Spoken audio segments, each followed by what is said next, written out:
The Situation Room with Wolf Blitzer, weekday afternoons at 5 Eastern on CNN. Businesses, they have a lot of money. They're sitting on the sidelines right now. They're not hiring. Why? Because they're afraid of stupidity, because they're afraid of uncertainty. They're afraid that people are giving away our country.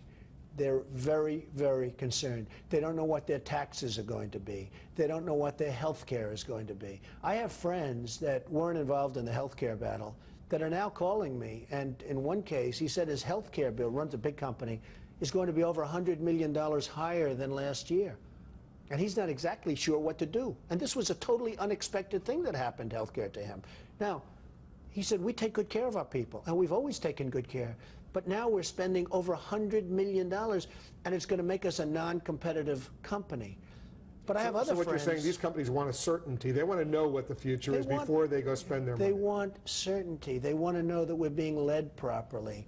They want to know what their taxes are going to be. They don't know what their taxes are going to be. All they hear about is tax increases. They see spending like drunken sailors, the way the country is spending, like drunken sailors. Well, for rich people, does it really make any difference to somebody who's very wealthy if he or she is paying 35% federal income tax or 39.6%, which is what it was during the Clinton administration? Wolf, I know rich people that are going to leave the country. I know rich people. 4.5%? No, for the 35% to start off with.